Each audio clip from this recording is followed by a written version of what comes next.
Hello and welcome to today's Explainer. Get ready because today we're embarking on a journey to one of the most isolated, mysterious, and honestly profoundly fascinating places on Earth. We are going to unpack the absolute enigma that is Mount Kailash. We've got a ton of incredible data, historical records, and deeply mysterious phenomena to cover today. So grab a seat and lock in your focus because what you're about to learn goes way, way beyond ordinary geography. Okay, let's dive into this. We're faced right off the bat with a truly shocking paradox. Think about Mount Everest for a second. It's the highest peak in the world, right? And it's been conquered by well over 7,000 climbers. Mount Kailash, on the other hand, is about 200 meters shorter than Everest, yet it boasts exactly one successful summit in recorded history. Just one.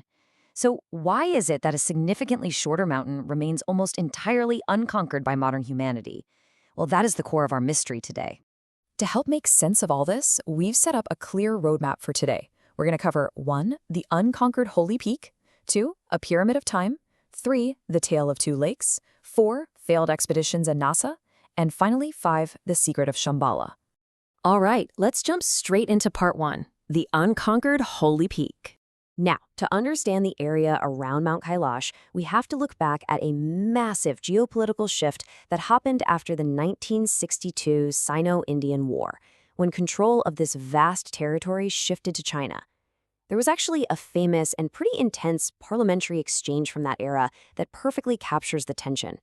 Then Indian Prime Minister Jawaharlal Nehru was speaking about the lost territory and remarked that it was just a barren land where not a blade of grass grows. Well, in response, parliamentarian Mahavir Taigi famously pointed to his own bald head and fired back, "Here also nothing grows, so cut my head." We're looking at this exchange purely to highlight the intense historical and emotional backdrop of this specific region, the very region that holds Mount Kailash. But if we move from the physical politics to the spiritual realm, the weight of the 6,718-meter peak is just immense. It is literally considered the most sacred site on Earth by several major global faiths. In Hinduism, it's revered as the physical abode of Lord Shiva and Goddess Parvati, sitting right near the ancient city of Kuber, the Lord of Wealth. For Buddhists, it's the home of Buddha Demchok, representing supreme bliss.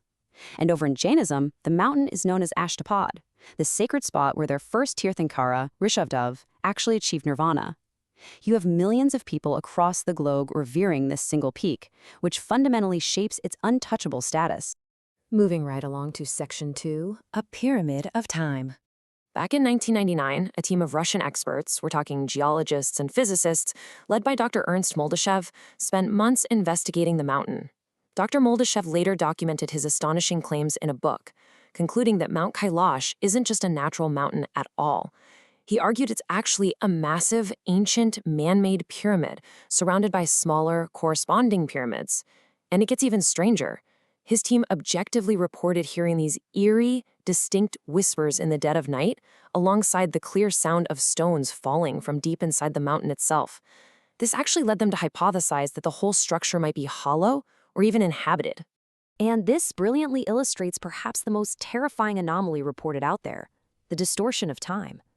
Visitors consistently report that their hair and nails grow as much in just 2 days as they normally would in 2 full weeks.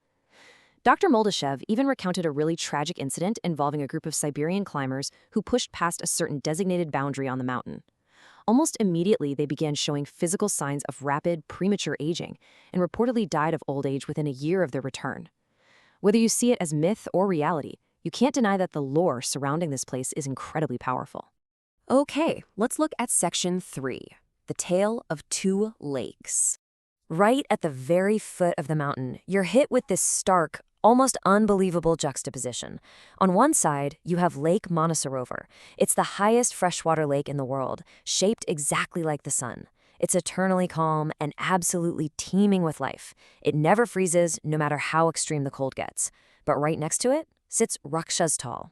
This is a saltwater lake shaped like a crescent moon. It's totally devoid of life, constantly churning with turbulent waves, and ancient myth says it was created by the demon king Ravana.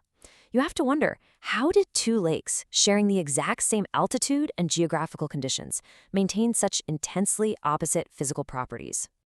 Well, this extreme duality directly feeds into the ancient belief that Kailash is the axis mundi, the center of the universe, or the cosmic axis balancing the Earth. And honestly, the geographical math is undeniably eerie. Mount Kailash sits exactly 666 kilometers from Stonehenge. It's exactly 6,666 kilometers from the North Pole. And its distance to the South Pole? 13,332 kilometers. That is precisely double the distance to the North Pole. It just sits perfectly, mathematically, balanced on the globe. It's like a giant cosmic puzzle. On top of that crazy math, you have this sensory anomalies. Visitors frequently report hearing the distinct sound of a traditional drum, a damru, or the chanting of Om echoing through the valleys. At night, observers have seen strange 7-colored lights illuminating the mountain. Now, scientists attribute those sounds to the specific acoustics of cracking and melting ice, and they say the lights are just intense magnetic forces interacting with the atmosphere. But for the local pilgrims, those aren't just physics. They are literal divine signals coming from the mountain itself. Which brings us to Section 4, Failed Expeditions and NASA. So as we mentioned, the only recorded successful summit was way back in the 11th century by a Tibetan Buddhist monk named Milarepa, who reportedly reached the top through deep meditation and spiritual ascension. Fast forward to 1999, elite Russian climber Sergei Sistiakov made an attempt. But just as he approached the peak, he reported an overwhelming sudden weakness, a racing heart, and a profound psychological dread that forced him to immediately retreat. Even Reinhold Messner, literally one of the greatest mountaineers in human history, was offered the climb and flat out refused it.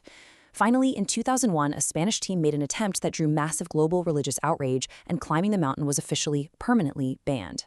But humans don't like giving up easily, do we? The Chinese government decided that if it couldn't be climbed, they were going to fly over it. So a helicopter approached the mountain on a perfectly clear, sunny day. But the second they gained altitude over the peak, it was like the atmosphere instantly weaponized.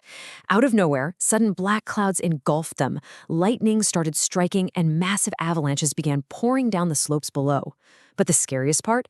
Their compasses and navigation tools failed entirely, just spinning wildly.